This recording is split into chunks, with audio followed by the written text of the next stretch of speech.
Ted Bundy was born into a web of lies and violence. A child forced to call his mother his sister, trapped in a house where cruelty was normal and secrets ran deep. Before he became America's most infamous serial killer, Bundy was shaped by hidden horrors that no one saw coming. The life and crimes of Ted Bundy isn't just about the monster who terrorized a generation. It's about how one of the darkest minds in criminal history was forged behind closed doors. What depths of deception and brutality created Ted Bundy, and how did nobody see the danger growing until it was too late? The answers begin where all monsters are made: at home. Theodore Robert Cowell entered the world on November 24, 1946, at the Elizabeth Lund Home for Unwed Mothers in Burlington, Vermont.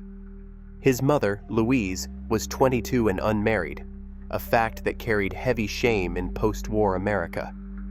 On his birth certificate, the space for father's name was either left blank or filled with the name Lloyd Marshall, a man Louise later claimed she barely knew. To shield herself and her son from scandal, Louise's parents took drastic measures. They brought the infant home to Philadelphia and raised him as their own child.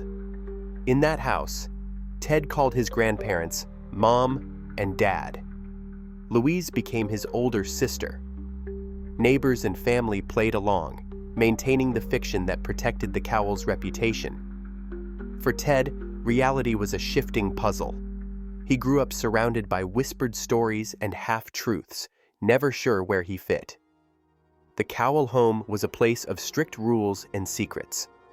Samuel Cowell, the man Ted thought was his father, ruled with a heavy hand.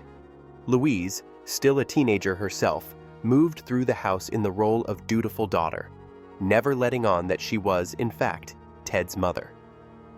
The deception shaped every part of Ted's early world. He was a bright, observant child, quick to sense that something about his family didn't add up. The adults around him insisted on silence. Questions about his father's identity were met with anger or evasion. The truth was a forbidden subject, buried beneath layers of shame and denial. Even as a toddler, Ted learned to keep his confusion to himself. When he was 4, Louise left Philadelphia with her son. She changed her name, and together they boarded a train for Tacoma, Washington, seeking a fresh start, far from the secrets of Roxborough. But the riddle of Ted's identity followed them across the country. In Tacoma, Louise married Johnny Bundy, a hospital cook who adopted Ted and gave him his new surname. Still, the story of his birth remained hidden, a family secret that would haunt Ted for decades. Years later, Ted would recall the moment he discovered the truth. The details shifted with each retelling. Sometimes he claimed a cousin showed him his birth certificate and called him a bastard. Other times, he said he found the document himself. Biographer Ann Rule wrote that he didn't learn the facts until he was in his 20s, after tracking down his original records in Vermont. No matter how he told it, the revelation cut deep. The people he trusted most had lied to him about who he was. The confusion and betrayal would never fully leave him. From the very beginning, Ted Bundy's life was built on a foundation of secrets. The need to control his own story, his name, his parentage, his place in the world, became a driving force. The deception that began at birth would echo through every chapter of his life, shaping the man he would become. Samuel Cowell's presence filled every corner of the Philadelphia house. He was a man whose anger flared without warning, whose rules were law, and whose cruelty was routine. Family members later described scenes that left scars. Samuel beating the family dog, swinging cats by their tails, and once hurling his daughter Julia down a flight of stairs for sleeping late. In that house, violence was not hidden. It was ordinary, woven into daily life. The children learned quickly. Fear kept you quiet, and silence kept you safe. Eleanor, Ted's grandmother, moved through these rooms like a shadow. She rarely raised her voice. Her world grew smaller each year, shrinking behind drawn curtains and locked doors. Depression consumed her, and the treatments she endured were as harsh as the illness itself. In the 1950s, electroconvulsive therapy meant straps, wires, and a hospital bed. Ted watched his grandmother return home dazed and trembling, her memory sometimes frayed by the electric shocks meant to bring relief. By the end of her life, Eleanor was afraid to step outside, her mind battered by illness and the methods used to treat it. The children in the neighborhood saw the Cowell house as a place to avoid. Ted's Aunt Julia remembered waking from a nap to find herself surrounded by kitchen knives, 3-year-old Ted standing by the bed, watching. Neighbors whispered about the odd things that happened there. Some recalled Samuel ranting at invisible enemies or flying into a rage when anyone mentioned Ted's father. The adults in the house offered no comfort, only rules and punishments. For Ted, it was a world where pain and fear were normal. Outside those walls, the violence sometimes spilled over. Samuel's temper was not reserved for family. He kicked dogs in the street, terrorized animals, and left a trail of bruised pets and frightened children. Some neighbors remembered hearing the cries of animals late at night, the sounds quickly silenced. For Ted, these lessons in power and cruelty were impossible to ignore. He saw how fear commanded respect, how silence was rewarded, and how those with strength could do as they pleased. In that environment, empathy had no place. Ted learned to hide his feelings, to watch and wait. The adults around him modeled a world where kindness was weakness and suffering was private. The normalization of cruelty seeped into his bones.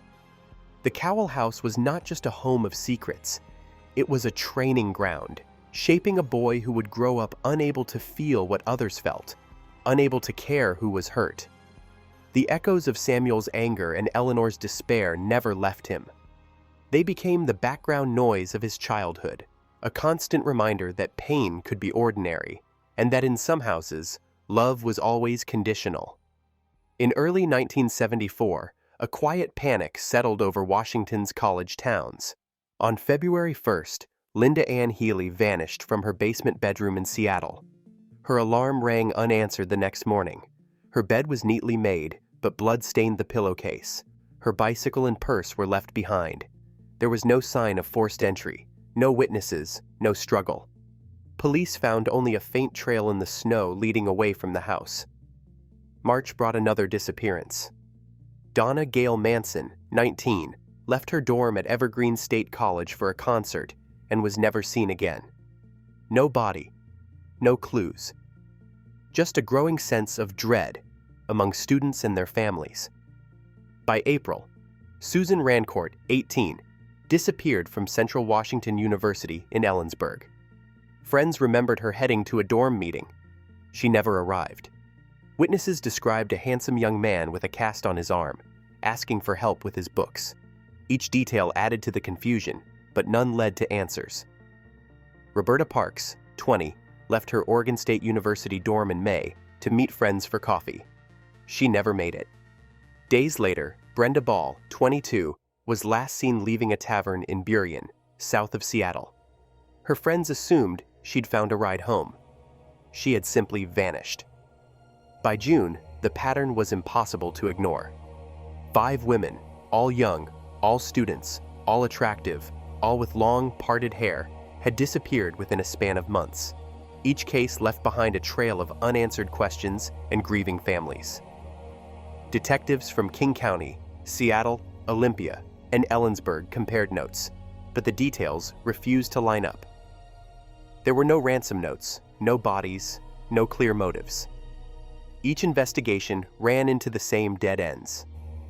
The press began to connect the cases. Parents called for answers. Students traveled in groups, doors were double locked, and rumors spread across campuses. Law enforcement struggled to keep up with the flood of tips. Hundreds of calls, each more desperate than the last. The only certainty was that someone was hunting young women, moving through the Pacific Northwest without leaving a trace. And with every new disappearance, the fear grew. Who would be next? On July 14, 1974, thousands gathered at Lake Sammamish State Park, drawn by the promise of summer sun and cool water. Among the crowds, a young man with a sling on his arm moved from group to group. He wore a white tennis outfit and introduced himself as Ted. He asked women for help unloading a sailboat from his tan Volkswagen Beetle. His voice was soft, almost apologetic. His smile was disarming. Janice Ott, 23, left her towel and bicycle behind to help him. Witnesses saw her walk away with Ted, vanishing into the trees.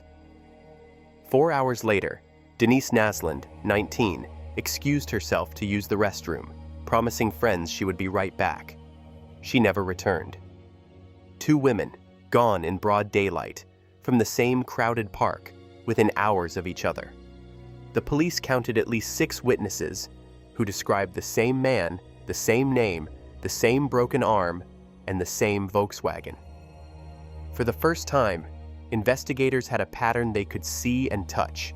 The details lined up: the cast, the accent, the tan VW, the name.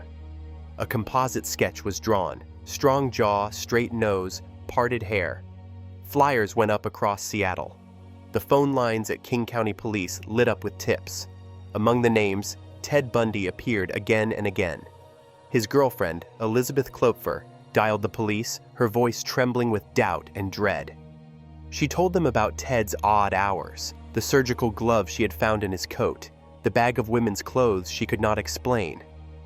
She spoke of his charm, his careful explanations, and the way he always seemed to slip past suspicion. Still, detectives struggled to picture the clean-cut law student as a killer. At home, Klopfer watched Bundy's world grow stranger. He was distant, distracted, sometimes gone for days.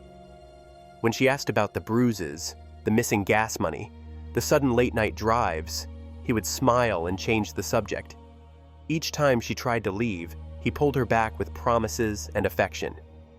Friends told her to trust her instincts, but Bundy's charm was a weapon sharper than any knife. He convinced her, and many others, that he was incapable of harm. But at Lake Sammamish, the mask slipped. Bundy's confidence had grown. He no longer hunted in darkness or secrecy. He lured women in public, using his own name, trusting that no one would believe the monster wore a familiar face. The police, overwhelmed by the flood of tips, missed the pattern at first. The public, shocked by the brazen daylight abductions, realized that the predator was not a shadowy figure lurking in the night. He was the man next to you at the park, the polite stranger with a broken arm, the boyfriend who always had an answer. Within weeks, the investigation shifted. The name Ted was no longer just a detail. The tan Volkswagen became a symbol of fear. For Klopfer, each new clue brought her closer to the truth she could barely face. The man she loved was at the center of a nightmare, and the world was finally beginning to see what she had long suspected. Charm can be a mask, and monsters do not always look like monsters. On November 8, 1974, in Murray, Utah, Carol Durant walked through the Fashion Place Mall, unaware she was about to become the first woman to escape Ted Bundy's grasp. A man in a brown jacket, neat hair, and a badge approached her, introducing himself as Officer Roseland from the Murray Police. He said someone had tried to break into her car. He spoke with calm authority, asking her to step outside and check for missing items.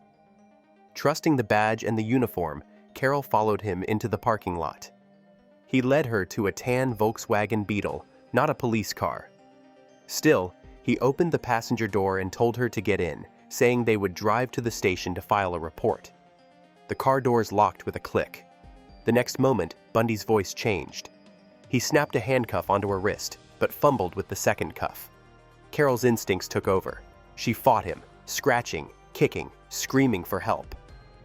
He pulled out a gun, but she kept struggling. The car swerved, tires screeching as they wrestled for control. Carol managed to wrench the passenger door open and threw herself onto the road, running blindly toward traffic. A couple in a passing car stopped, pulling her to safety as Bundy sped away. Durant arrived at the police station trembling, one wrist still cuffed. She described her attacker in detail: clean-cut, brown hair, driving a tan VW Beetle, pretending to be a police officer. Officers recovered the handcuff key from Bundy's car months later. The handcuffs matched the ones used in the attack. For the first time, police had a living witness, a young woman who could describe her attacker's face, voice, and tactics. The sketch she helped create matched the composite from Lake Sammamish. The same calm charm, the same Volkswagen, the same sense of trust betrayed. Carol Duranche's escape changed everything. Her story gave investigators their first solid lead. A name, a car, a method. Bundy's tactics, impersonating authority, feigning injury, exploiting trust, were now exposed. The police had a survivor's testimony and physical evidence. The man behind the mask had made his first mistake. For the first time, Ted Bundy was not just a shadow. He had a face, a car, and a method. And now, he had a witness who lived to tell the world. In the early 1970s, American college campuses were changing fast. Title IX, passed in 1972, opened doors for women in education and sports, promising opportunity and equality. Dorm curfews faded, and for the first time, young women moved freely across campus lawns after dark. Hitchhiking was common, seen by many as a rite of passage rather than a risk. Students thumbed rides to classes, parties, or home for the weekend, trusting the kindness of strangers on highways and city streets. The country was in the grip of an economic downturn. Between 1972 and 1975, jobs grew scarce and families tightened their budgets. Many students, especially women, worked late shifts or took night classes to make ends meet. Public transportation ran thin after dark, and walking alone became routine for those with no other choice. The sense of independence was real, but so was the vulnerability. Cultural expectations had shifted too. The women's movement encouraged confidence and self-reliance, and the old warnings about danger seemed out of step with the new freedoms. Parents worried, but daughters dismissed their fears as old-fashioned. Friends watched each other's backs, but the idea that a predator might be among them felt remote, something that happened elsewhere, to other people. Campus bulletin boards filled with flyers for concerts, protests, and ride shares. The same boards would soon display missing person posters. But in these years, the sense of community still ran strong. Students moved through open dorms, unlocked libraries, and crowded coffee houses, believing their world was safe enough. The trust that defined this era created opportunities for connection, but it also created openings for those who understood how to exploit it. The environment of freedom and mobility, celebrated by a generation, made it easier for a predator to blend in. Rules were looser, boundaries blurred, and the old guardrails were gone. For young women in the Pacific Northwest, the promise of independence came with risks few could have imagined. In this world, Ted Bundy found the cover he needed, and the victims who never saw him coming. July 1974. For the first time, the face of a suspected serial killer stared out from every television set in Seattle. The newscaster spoke his name with caution. Ted, a police sketch drawn from witness descriptions at Lake Sammamish, aired live during prime time. The image, strong jaw, parted hair, dark eyes, became a symbol of dread. Viewers watched as anchors recited the details. 2 women missing from a crowded park, a tan Volkswagen Beetle, a man with his arm in a sling.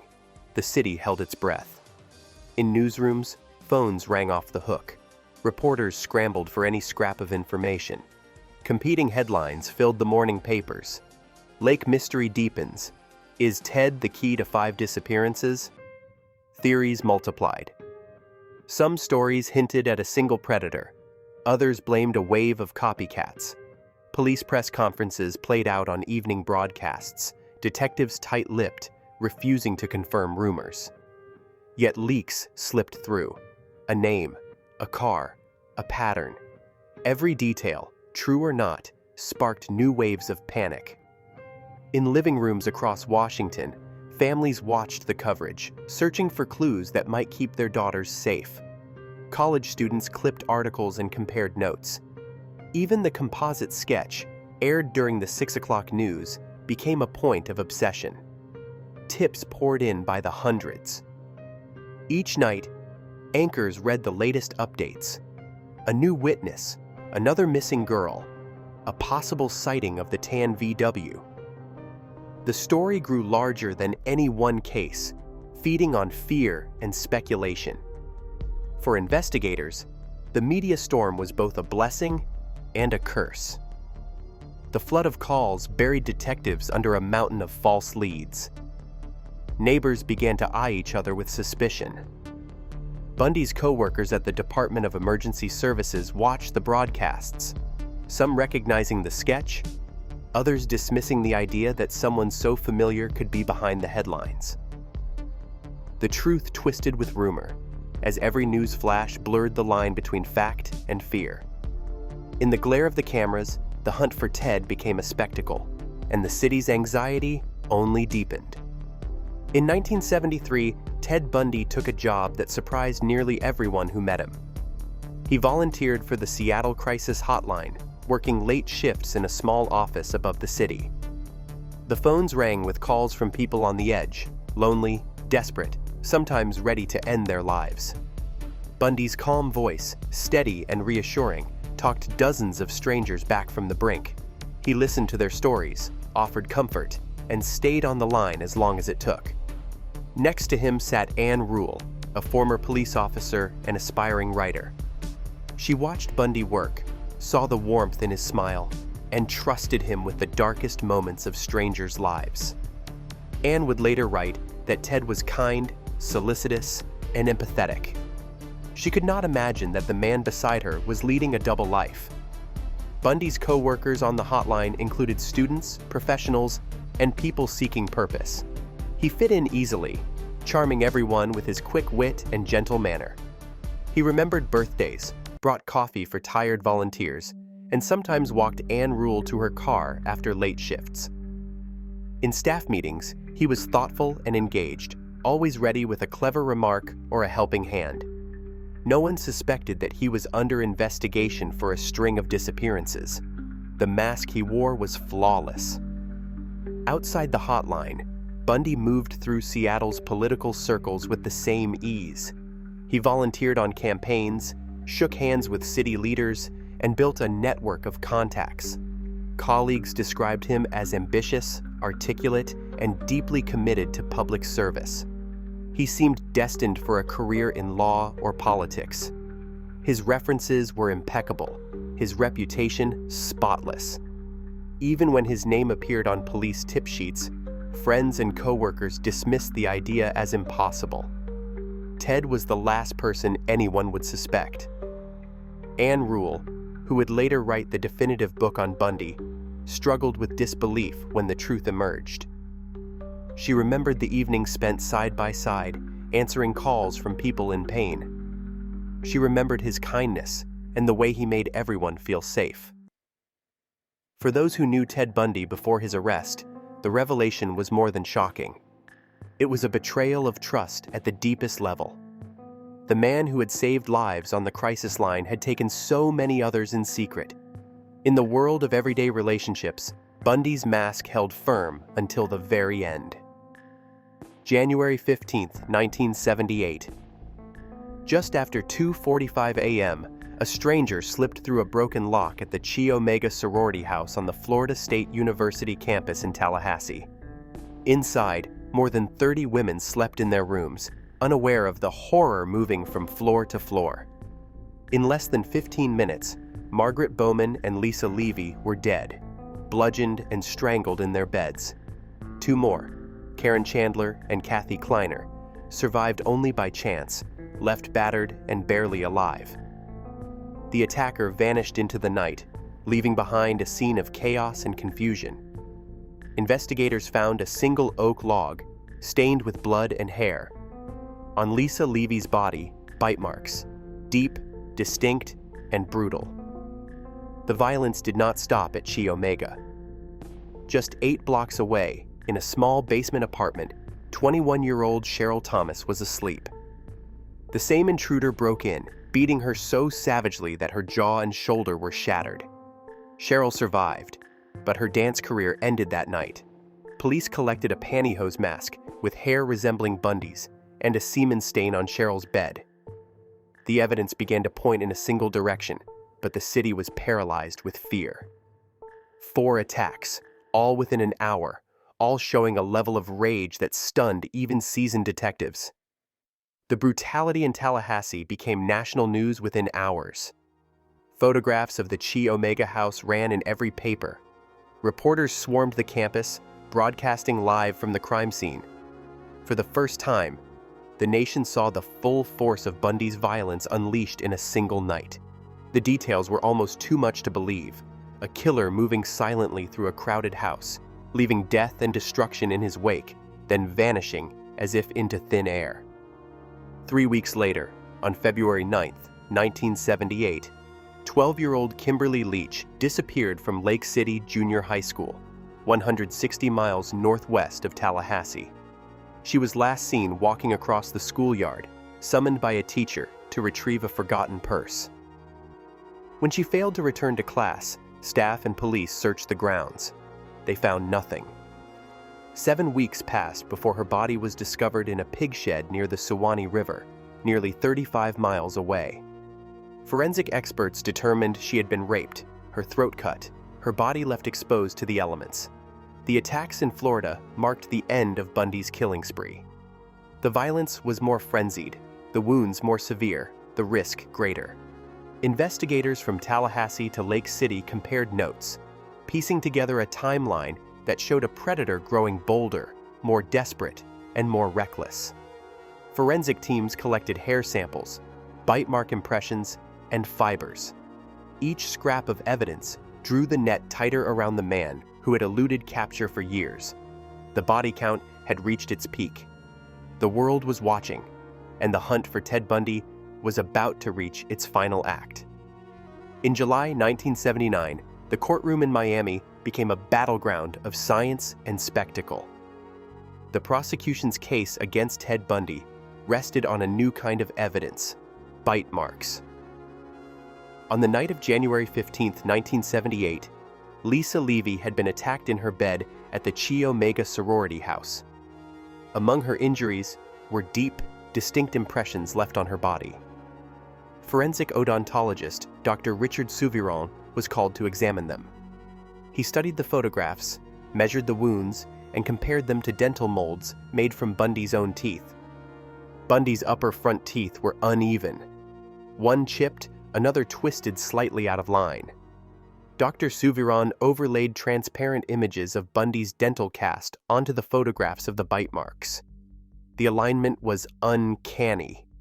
Each irregularity, every crooked edge, matched the wounds on Lisa Levy's skin.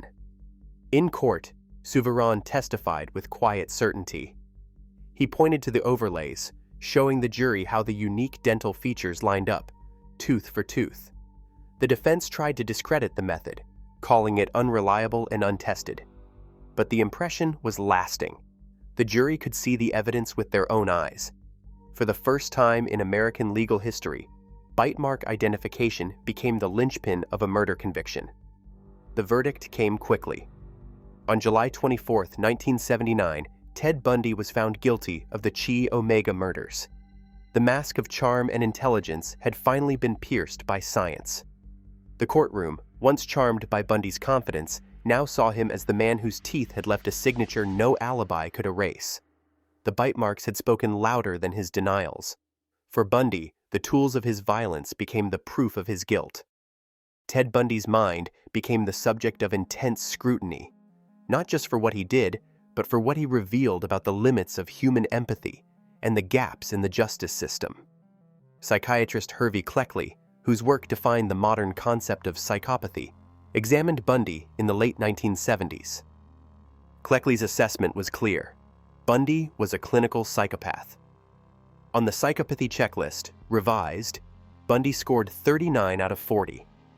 That number placed him far beyond the threshold for diagnosis, an outlier even among violent offenders. The checklist measured traits like superficial charm, lack of remorse, manipulativeness, and a chilling absence of empathy. Bundy possessed them all in abundance. Behind the mask of normalcy, he moved through life with a calculated blend of charisma and cruelty. He could read others' emotions, but he did not feel them. Friends and colleagues described him as engaging, attentive, even kind. But investigators and psychologists saw the other side, a man who viewed people as objects, who planned his crimes with methodical precision, and who felt no guilt for the suffering he caused. This ability to mimic normal emotion, to study it, perform it, and use it as a weapon, became his greatest tool. Bundy's own words captured this duality. "I don't feel guilt for anything," he told one interviewer. "I feel sorry for people who feel guilt." Bundy's case forced the criminal justice system to confront the reality that some predators cannot be recognized by outward signs. His charm deflected suspicion for years, allowing him to slip through the cracks of police investigations and psychiatric evaluations. In response, law enforcement began to rethink how it tracked and understood violent offenders. The FBI's Behavioral Science Unit, newly formed in the late 1970s, studied Bundy's methods and psychology. His interviews with profiler William Hagmaier became foundational texts for understanding the mind of a serial killer. One concrete legacy was the creation of VICAP, the Violent Criminal Apprehension Program, launched by the FBI in 1985. VICAP provided a national database for linking unsolved murders and sexual assaults, allowing patterns to emerge across state lines. Bundy's ability to kill in multiple states without detection had exposed the need for such a system. His crimes became case studies for new generations of profilers, shaping how police approached the investigation of serial violence. Bundy's execution in 1989 closed the final chapter of his life, but the questions he raised about human nature and the limits of justice remain. His story became a warning that evil can wear a familiar face, that systems must adapt to new forms of danger, and that the line between charm and cruelty may be thinner than anyone wants to believe. On January 24, 1989, Ted Bundy was executed in Florida State Prison, closing a criminal case that spanned over 15 years and claimed the lives of at least 30 known victims. The documentary has traced Bundy's path from a childhood marked by secrecy and violence, through his calculated crimes and eventual capture, to his psychological evaluation, which scored him 39 out of 40 on the psychopathy checklist. Despite confessions and forensic breakthroughs, like the bite mark evidence that sealed his conviction, many questions remain. Authorities have never identified all of Bundy's victims, and some case files remain sealed or incomplete. Bundy's actions led directly to changes in police cooperation, the founding of the FBI's VICAP program in 1985, and new approaches to tracking serial offenders. His legacy is a warning grounded in documented evidence.